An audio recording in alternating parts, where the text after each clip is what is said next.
people, if you are looking for a quality, vintage, modern, classic football shirt, get yourself over to okjersey.com. Selling shirts for around £15 and shipping to Europe with orders over £50. Make sure you treat yourself. Use the discount code BBN for 8% discount. Get yourself a new modern vintage Everton shirt. Treat yourself to something weird and wonderful. Treat yourself to a kid's kit, whatever you want. Make sure you get yourself over to OK Jersey. Sizing is literally on the website, just there. The price ranges are there. The sizing is there. You can pick your patches, your standards, your player numbers, the works. Treat yourself. Get yourself over to okjersey.com.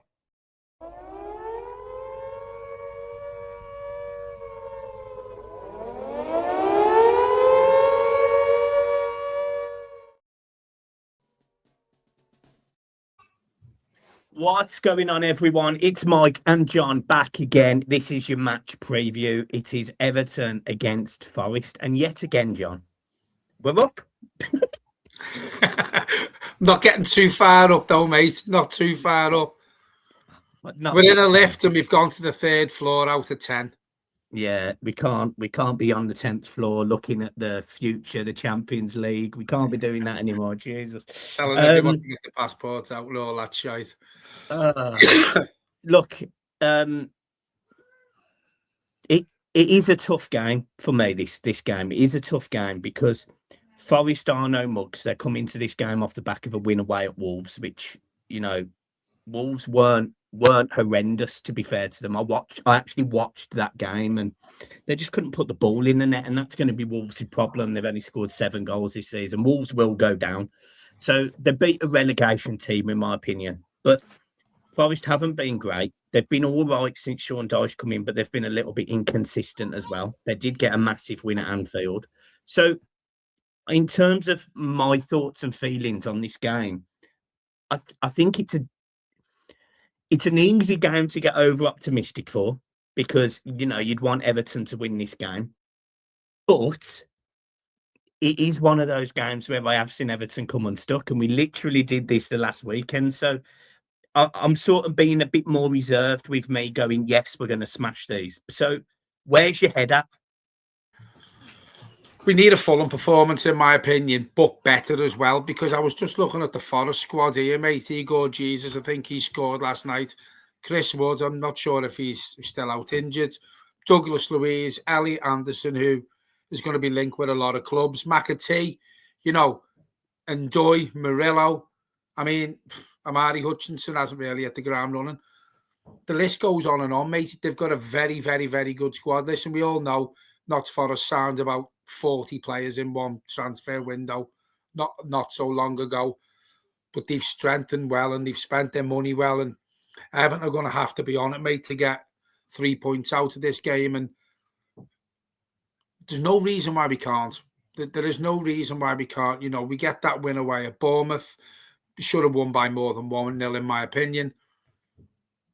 We need an Everton performance, mate, like what we've seen a couple of times this season. You know, as I keep saying on here, the first half against Man City, second half against Liverpool, the Man United one, the Fulham one, the Sunderland one away was a decent performance. Obviously, Bournemouth. So I know I keep saying it on here, making it sound like a broken record. But I am positive going into this game because we know this squad of players can put a performance in. But we've now started to get injuries and suspensions, and that's my only worry. That is my only worry because, look, Tim's out after having a good game the other night. So who goes in the middle? Does James Garner go back in the middle? Jake O'Brien, we don't know about Michael Keane, if he's going to be back in, so we might need him at centre-half. Nathan Patterson was on the bench the other night. Does he put him on? Does he start him? I'm not too sure he starts him. But I think the 11 that he picks, if we can play to our capabilities that we know they can, with the Hill Dickinson crowd behind, because listen, we're going to be up for it. And I said this with the Newcastle game, and we weren't. You know, that comes out like a lead balloon. But I think them scoring so early dampened the atmosphere in the Newcastle game, and the performance wasn't great. But if we can go into this, mate, and take confidence for that Bournemouth win, I do fancy us. I do fancy us. Yeah, look, I mean, look, I'll look. My score prediction is 2-0 Everton. So I'll Mine's say, 3-1. yeah. So look, I'll say it early, but that's not being up or down. That's me looking at Nottingham Forest going. They're on 15 points, I think it is, or whatever it is, 14 points. They're 15th in the league, and Everton currently sit 10th with 21 points, I think it is, and are doing relatively okay. This is a game that Everton, in my opinion, would have earmarked as a potential win at home. So, they've had a bit of turmoil. Sean Dyche coming back. I think it makes it a tough game. But do I think Everton should win? Yeah. Forest are also going to come into this game, though, with confidence because, they beat Liverpool 3-0. They won away at Wolves. They're no mugs. They're no mugs. You've mentioned some of the players there. They've got some good players. McAtee hasn't actually. I don't think he's worked at all. To be honest, I don't think he's come good at all. But the other players you mentioned have been really good. The goal scorer against Wolves. I think he's not Igor Jesus. I think his name was. Mate, he's looked fantastic. And so as for example that Thiago at Brentford. So anyone who's talking about that £30 million striker, well, both of those teams managed to find one, and they're both scoring goals. So I think we need to, as a football team, we need to have a look at that as well. But I think we need a big game from Barry. I think he needs a big game. I think we need a big game from the midfielders, pending who it is. I agree with you in that. If Michael Keane comes back in, you probably have to put James Garner in the middle of the park. But I actually would prefer James Garner playing at right back, if I'm being totally honest. And I'd rather have another midfielder in there. My formation, my team is as follows. Pickford in goal, Mikalenko, Tarkowski, O'Brien, James Garner. The middle two is Drewsbury Hall and Tim. The three... Tim's out. Of course, Tim's out. So he would go alongside Alcaraz. I then have Njai, Grealish, and I think it's a bit bold for me to do this, but I think I actually do start Tyler Diblin, and I'll put Barry up front. So any of those front three, any of those middle three can play in that 10. Njai can do it, Grealish can do it, even Diblin can do it. I don't care who plays in that 10. And then Barry up front. Same as mine, mate, apart from I don't see him putting Diblin in. You think it'll be McNeil? Yeah, I think he puts McNeil in, mate. Yeah. And that's only because he's been bringing him off the bench before Diblin. I don't think he's give Diblin enough minutes to trust him to start. To trust him, especially at home, because you've put me right a couple of times when I've said we need to see more and we should have put him in. And you've hit the nail on the head, and you've put me right saying, if it goes tits up and Diblin has an awful game, people will start pointing the finger at him. We're no better than him. He's better with him. He's a flop. Blah blah blah. People were screaming out for him. He's being shit. So I don't think he starts Tyler Diblin yet. The only way he starts Tyler Diblin, mate, if he starts getting more minutes as a sub to see what he can do. Yeah, and look, I don't disagree with that. I do. By the way, I don't want to see McNeil start. By the way, I don't. But... And that's the problem. Like, I'm sitting there, I don't want to see McNeil start. You were right about Tim. I completely forgot about his suspension. That midfield with Drewsbury Hall and Alcaraz. The positive is they've got energy, and now they'll both put a foot in. I just worry that I mean, Drewsbury Hall's fine. He's a midfielder, but I am worried because I don't think Alcaraz is an 8. I think he's more of a 10. So we could be light in the middle of the park up against, Elliot Anderson and Morgan Gibbs-White, who just probably is their best 2 players. Yeah, I mean, and also I will add to it, probably be a few comments aimed at me here, but I think we need to see better games from Ndiaye and Grealish than what we have, say, probably the last 2 games. Yeah. Grealish wasn't in it the other night. Grealish openly admitted that. He didn't feel like he was doing enough, and the Everton fans started singing his name, and then he got the goal. I think me, you, and a lot of Everton fans are in agreement it wasn't Iliman Ndiaye's best game, but I did point out last night, he's not going to be world class, a superstar every week. It's impossible to do. Cristiano Ronaldo will go missing in games. Messi will. But I was just looking at Forest's last month's fixtures. You know, they do 2-2 with Man U. They played away in Europe. Stern Grass got a 0-0.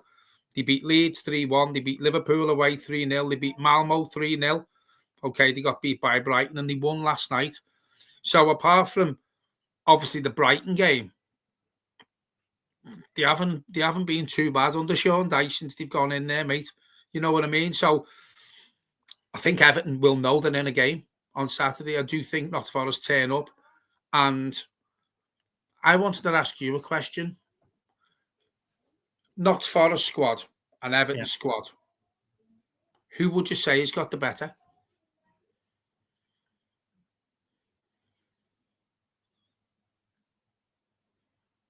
I hate you, man. I mean, on paper, I'll say it. I think Forest have got a better squad.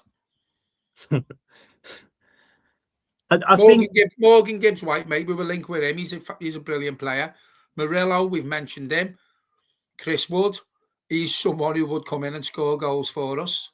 Igor Jesus, Elliot Anderson. On paper, mate, they've probably got a better squad of players. Just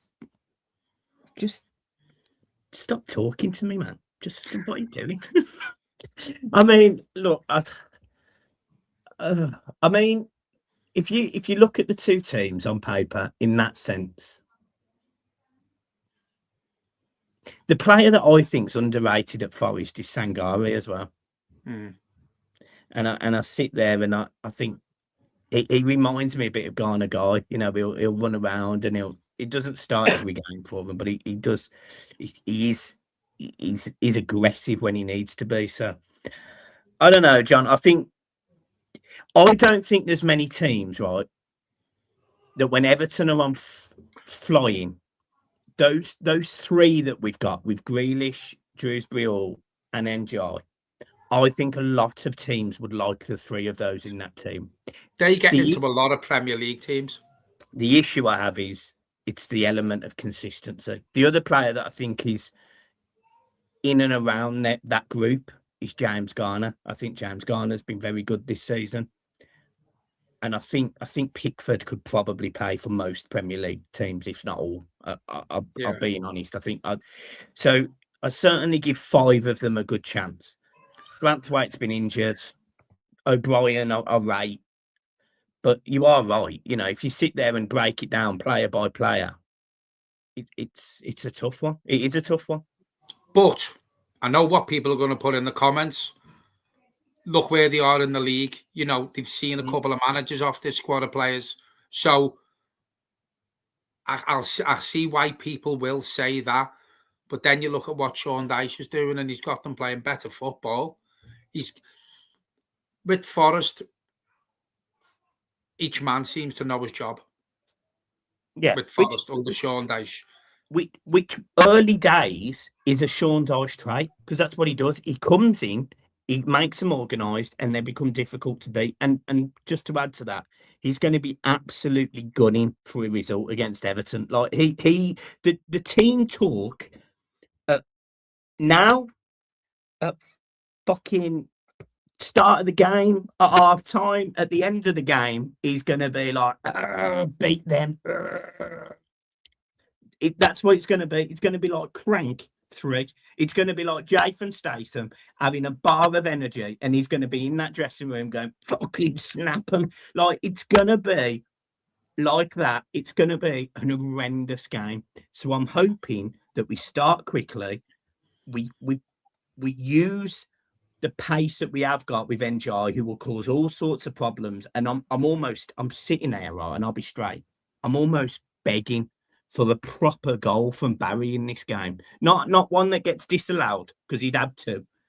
I'm begging him to score a proper goal, please. Well, he's one of my goal scorers, because I think Barry scores.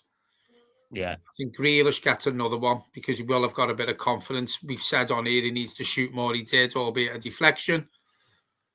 And I think Kieran Dewsbury all chips in with another goal as well.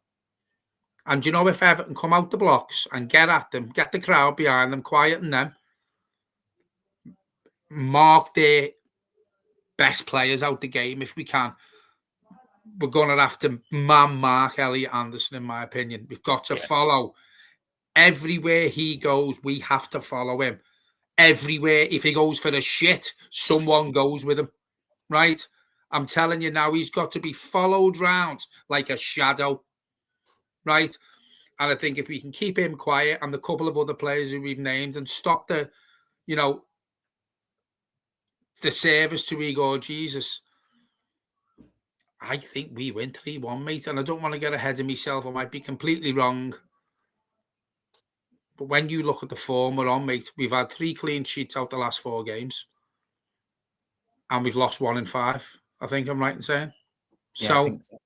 Yeah, so I think if Everton play to their capabilities, mate, and again, I said before, Ndai needs to get in the game more. And listen, Ndai's fantastic. I think he's the best player we've got at the club. I just think he's come off the boil a bit. But listen, we expected that he can't do it all himself. He needs to kick on again now this weekend. And if he does, and Barry and Grealish and Kieran Dewsbury all, just get the ball to them, mate. Just get the ball to them, put them under pressure. Because looking at it, mate, I mean, they do concede goals. They do concede goals, Forest. They do. I just hope we don't get the Forest up at Liverpool. They concede more goals than us.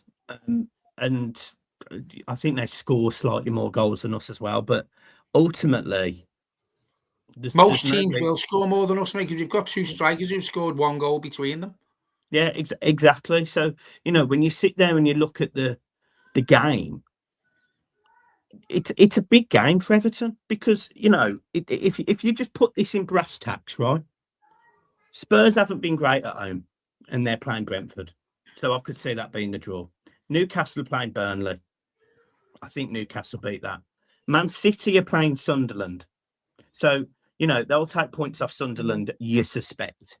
We play Forest and Bournemouth are playing Chelsea. So who are Brighton playing? Brighton are playing West Ham. So and Liverpool have got Leeds at Ellen Road. Yeah. So realistically, I'm not sitting here saying Everton can climb up the league. I'm not doing it like I did against Newcastle, because if I'd have done it against Newcastle, if you look at the table now, Everton would have 3 extra points and would be sitting 4th. So I'm not doing that again. But realistically, Everton should win this game at home. I'm not saying Forest are not a good team. They are. But when you are the home team of Everton Football Club, there is only a few teams that I would give any credence to them beating us. And that tends to probably be Arsenal, Man City. And I hate to say it, but it's very rare we consistently turn up against Liverpool, albeit the last few seasons we have got points against Liverpool. So, but those are the games that I sit here and like, oh, we could lose them. The rest of the teams, you know, your Man Uniteds, your Tottenhams, your Newcastles, I expect Everton to pick up points against at home, and then everyone else I expect to win, because my mentality is I'm not going to be a loser at home. I want the Hill Dickinson to be a fortress, and drawing to teams like Villa and West Ham, when Villa were poor and West Ham were like bottom of the league or whatever it was, are not good results for me. So they're the results we need to start canning. And the results where we've beaten a good Crystal Palace team, we ended their run. We beat a good Brighton side at the start of the season, albeit both of those teams had chances, and we played Fulham off the park. Then I'm sorry, we've got to be beating Forest, and that is that. Well, we all know our own form's got to improve, and if you could put our own form, you know, up there the way we expect it to be with a new stadium, coupled with our away form, I'm going to say it now. I'm getting ahead of myself. I am getting ahead of myself. Come the end of this weekend, Everton will be 5th in the league. There you go. Have that. Well, there you go. You see, honestly, I can't wait for people in the comment. I mean, I'm joking, by the way. we on the short, me and you, I put the short out where we say that we need to score a late winner to beat Bournemouth, and I would argue a 78th minute winner is a relatively late winner. However, we've had absolute dogs abuse in the comments because we said we'd concede one to Bournemouth. I mean, what is wrong with people, man? Do you know if we got all the scores right, we wouldn't have to work because we'd be having a bet every time. Mate, I'm telling you, I wouldn't be here. I'd be constantly just sitting in the bookies with the piece of paper going 3-1, 0-1, 4-0. You know, imagine me sitting there predicting, oh, Fulham are going to score 3 goals against Man City in the second half at 5-1 down. I mean, I'm sorry. We're living in the Maldives. Yeah. Yeah, I've got my own bookies, Davis and Co. Yeah, so my prediction is 3-1. Yeah, mine's 2-0. But look, it wouldn't surprise me if Forest score. We just need Tierno Barry to score a brace. Yeah. Only brace be at Tierno Barry, he'll be getting amazing if he goes to the dentist. Yeah, to be fair, I need one as well, so. I couldn't do nothing with them. It's like a burnt out fuse box. Honestly, God. At least mine ain't full shit. Yeah. Like a row of bombs out houses, them. Yeah. Right, guys, we will leave it there. 22-minute preview. I mean, John, that's your fault that he's talking too much. I know, and I've got to go out. I know, yeah. Right, guys, we'll see you soon. Hit the like and subscribe. There's the 3 sponsors at the bottom. The discount code is still live for our night with Neville Southall, and we have had a few more tickets sales come in. So, yeah, we are selling out. So hurry up is the point I'm making. Yeah, that's it. That's where we are. Up the top. We will be in flyers on Saturday as well if anyone's going to pop in. Yes, we will. We will be in flyers. Entertaining. John's going to be on the karaoke. Like a limestone cowboy. Like a what? I don't know. I don't want to sing it. What did you say it was? I don't know the words. I'm not saying it. I'm not doing it. You said limestone. Oh, I did, yeah. It's a rhinestone. What did I do the other night? Which George Michael and Boy George or something? What did I do the other night? Oh, you sang a song and it wasn't even. You thought it was George Michael. It was Boy George. I'm a terrible person. You are. You're not very well at all. Yeah. Right, sound. Anyway, jog on everyone. At the top. You see you soon.